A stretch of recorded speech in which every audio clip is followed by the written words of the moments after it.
We can make life choices that reduce or redistribute or detoxify admin, and we can envision change at the level of law, markets, and community norms. Viewing admin as a form of labor is the first step to understanding how this work is created, how its demands find us, and how the pathways of these demands can be interrupted or redirected. The book you are reading is the book I wish I'd read 10 years ago. Before I got married and had kids, before I started to set the patterns in my own family life.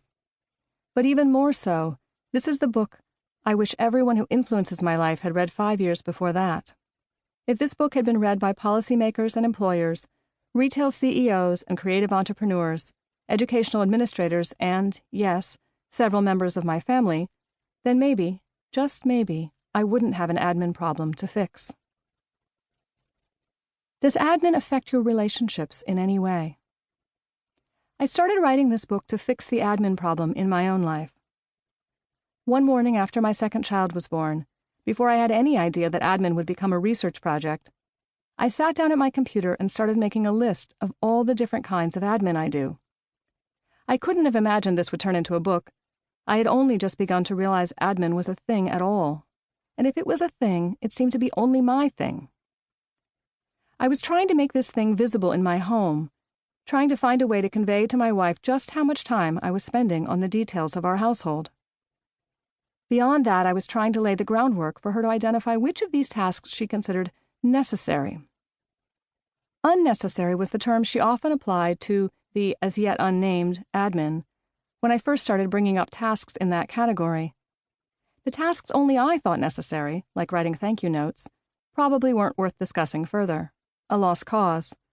But knowing which tasks she agreed were necessary would, I hope, give us a starting point for divvying those up. None of this was fun, especially as a mother of 2 with a more than full-time job that I loved. From the start, my wife and I aspired to be full partners in parenting and housework.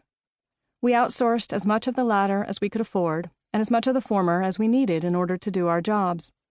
We aimed to split the rest. Nonetheless, I felt overburdened. Slowly, I began to realize that the cause of my frustration was this invisible layer of work I was doing alongside and around everything else. I don't know how it happened, really, how I became the principal admin doer in our household. Perhaps it started with our wedding, which I did more to plan. We had a modest wedding, fewer than 60 people, mostly family, in a special place from my childhood, Lakeside, in a small Midwestern town. I thought it was so romantic that my wife already had the place in mind when she proposed. Little did I know that marrying in my special place would give me a special role in our wedding admin. To be fair, neither did she.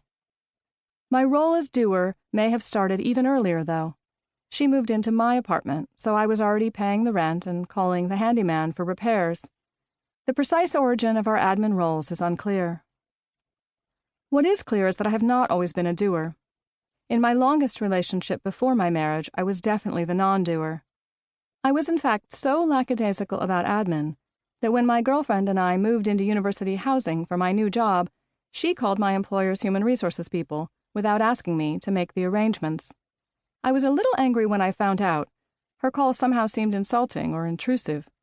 She pointed out that I would never have gotten around to making this call, or at least I would have stalled until it was so close to the move-in date that finding movers would have been difficult.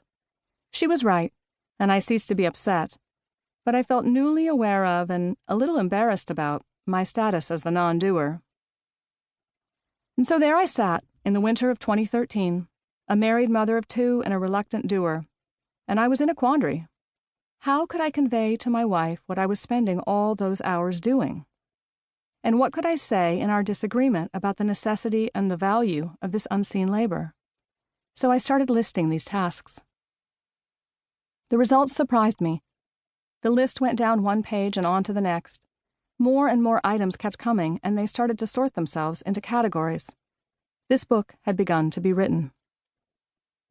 Is there anyone in your life who does more admin than they should? I presented an early version of the ideas that became this book to colleagues a few months after the list-making began.